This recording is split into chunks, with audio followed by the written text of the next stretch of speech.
J'ai tourné cette interview multicam tout seul, en 5 minutes de mise en place seulement, avec peu de matériel, et dans cette vidéo, je vais te donner mes meilleurs conseils pour avoir un rendu final bluffant, malgré toutes ces contraintes.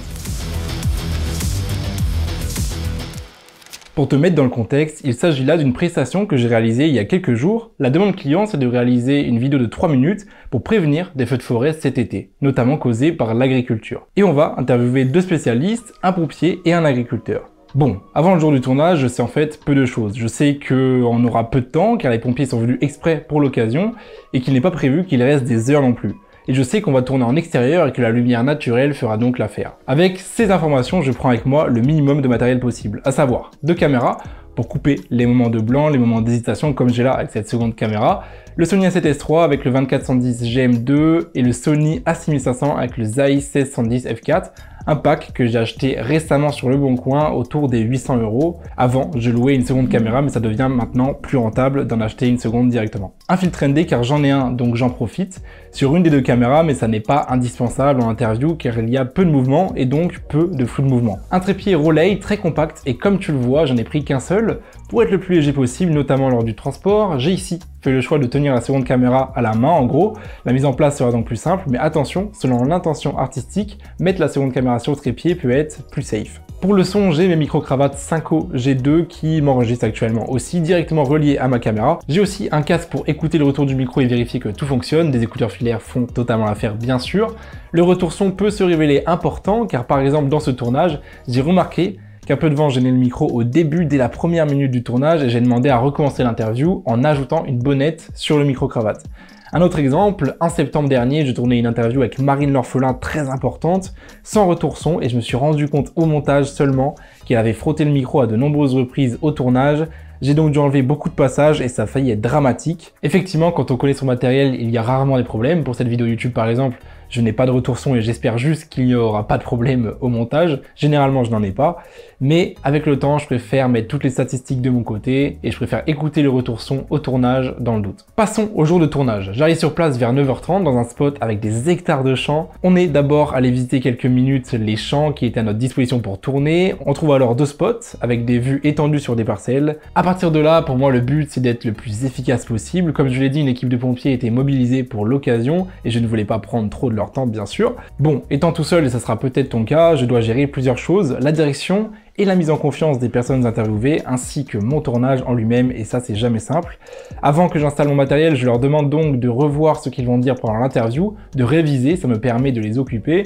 Je sais que j'ai alors 5 minutes pour choisir exactement l'endroit où je vais placer mes caméras ainsi que la personne interrogée, et installer tout mon matériel, d'où l'importance d'avoir peu de matériel selon moi dans ces situations, car apporter du gros matos, des gros éclairages prendrait trop de temps et risquerait de dégrader l'expérience client, tout ça pour une qualité seulement légèrement meilleure et un prix bien supérieur. Petit détail qui peut vous aider, j'essaye idéalement d'avoir le soleil de côté pour faire comme une key light et pour créer du contraste. Ici c'est compliqué car il est 10h30 du matin en plein été et que le soleil commence à être très haut. J'évite d'avoir juste le soleil derrière le sujet car on aime avoir de l'information dans le ciel et ni devant pour ne pas l'éblouir. Concernant les réglages, je mets mes 2 caméras au profil d'image S-Log3, même balance des blancs et paramètres, seules les vitesses d'obturation étaient différentes car ici, comme je l'ai dit, je ne possédais qu'un seul filtre ND. On a donc une des 2 caméras à un shutter comme 1/3000, mais c'est pas grave. Après 5 minutes de mise en place, on commence donc à tourner. Je demande à la personne interrogée de répondre aux questions d'une personne que je place à droite de ma caméra large sur trépied. Son regard sera alors vers la droite, qu'on définit souvent comme le futur. C'est un petit détail, c'est pas indispensable. Je me place personnellement en seconde caméra en main à gauche de ma caméra principale, focale qui sera à 35 mm. Je choisis sur cette seconde caméra de zoomer. Ici, il y a une focale environ 100 mm, comme ici là, où vous voyez cette caméra zoome énormément par rapport à la principale, un peu moins zoomée. J'aurai donc la possibilité au montage de switch entre plans assez larges qui montrent la scène et le décor et plans serrés qui se concentrent sur la personne interrogée. On est super efficace, chaque interview dure environ 5 minutes, ils sont super forts. Après avoir tourné chacune d'entre elles, je demande 5 minutes pour tourner quelques autres plans, des plans de coupe. Mes idées viennent en fonction de ce qui a été dit pendant l'interview. Ce détail a son importance selon moi car réaliser ces plans de coupe avant serait plus difficile car je connais tout simplement moins le sujet. Ici par exemple, je sais qu'il parle lors de la première interview des moissons, des machines agricoles, des risques liés à la sécheresse. Je lui demande donc ensuite de faire rouler son tracteur, je le filme pendant 5 minutes en action, je fais quelques plans de foin, etc.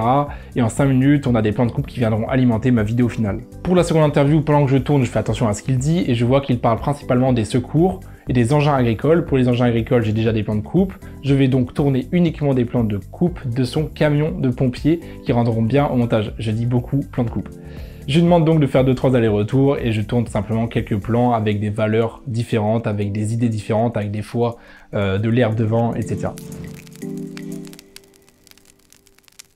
Ça y est, on arrive au montage, je vais t'expliquer ce que je fais dans l'ordre. Première chose, avant de faire des cuts sur les plans, je les étalonne, je les retouche au niveau du son, comme ça c'est fait et j'aurai plus à m'en occuper par la suite. Je me considère pas assez bon en étalonnage pour être légitime de te donner des conseils poussés.